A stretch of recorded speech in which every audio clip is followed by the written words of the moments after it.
This is something that could never have been predicted.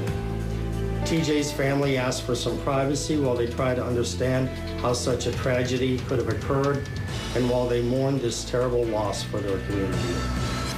The death toll rises in the Ohio shooting as we learn more about the man suspected of bringing on this tragedy. I'm Ryan Smith in for Vinnie Politan, and this is HLN Special Report.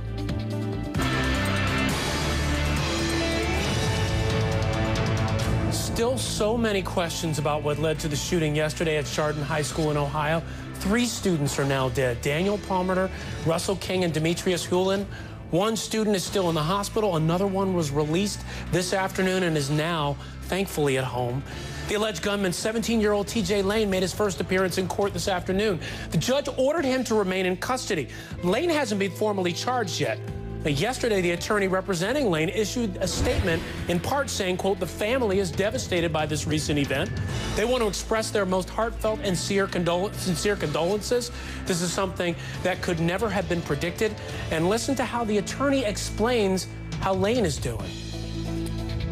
He's a very confused young man right now. He's very confused. He's very upset.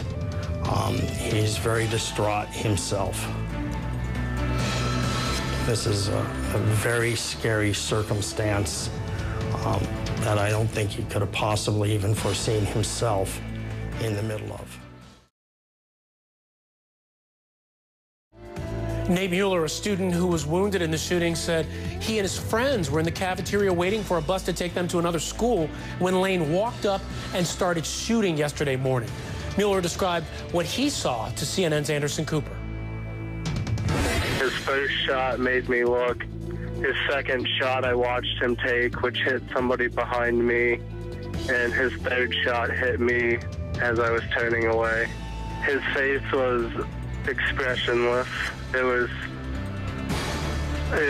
can't even explain it. It looked like he was on a mission and he knew that he was about to do it. And I think he was a little distant from himself. Tell me a little bit about him.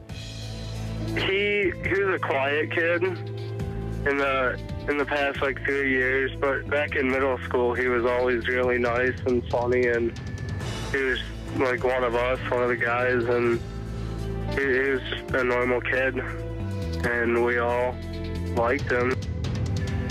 Lane normally waited at Chardon High School for a bus to take him to a different school for at-risk students. Now we're learning more about TJ Lane. You see him right here in a yearbook photo. He's a sophomore who many students described as quiet, funny, and nice, but someone who shared very little about his home life.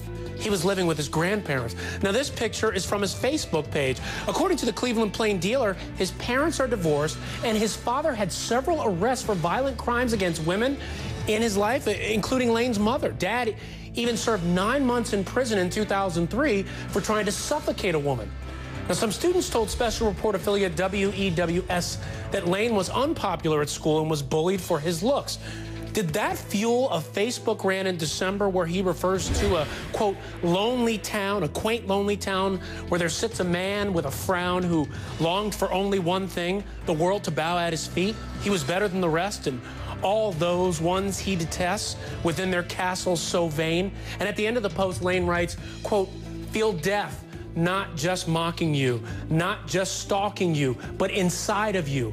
Wriggle and wreath, feel smaller beneath my might, seizure in the pestilence that is my scythe, die all of you."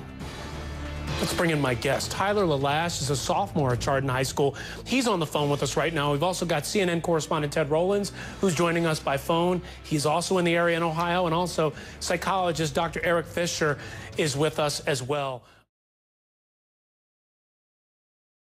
Ted, we're learning more information about how TJ Lane got the gun that he used. Can you tell us more about that?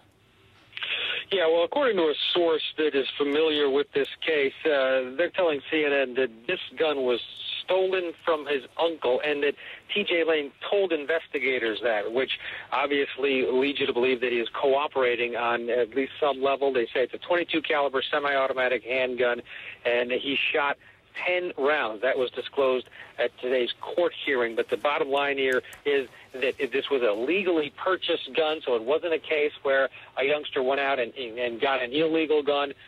He apparently stole it from his uncle. It was legally purchased within the last few years in this general area. One thing that did come out, Ryan, in the hearing that just wrapped up within the hour is that he apparently also told police that he did not know any of the victims and he chose them randomly. That is a little different than we've gotten from a lot of the witnesses who saw him dialed in on a group in the cafeteria. So that is a real change in terms of the mentality, if true.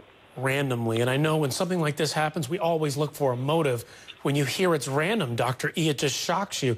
Dr. E, is there anything you're seeing, maybe even in that poem, that gives you an indication of what was going on in this young man's mind when he opened fire on these innocent students? Absolutely. I think what you see here, and if you look at his history, someone who he saw bullying at home and or possibly was bullied by an abusive father. He probably was bullied at school, and just because someone doesn't see someone bullied doesn't mean they're not. Some bullies are very crafty and they do it when other people can't see it. So this is a very serious issue of you see somebody who has their ideal self who they show to the world. That's what he showed to most people, and the real self was locked inside, and that's what his poem talked about. Then through time, all the emotion and all the weight and all the burdens that he carried with him, something just kind of overwhelmed him. At the time that you see his face just blank is the time that he's probably cut off from emotion, and the rage took over, and very much a blank rage, because he doesn't necessarily want to see himself behaving that way. So unfortunately, sometimes poetry can be prophetic in a way. And had somebody seen this and talked to him about it, and we don't know if anybody did talk to him about it and really look at it, maybe some of this could have been prevented. Okay.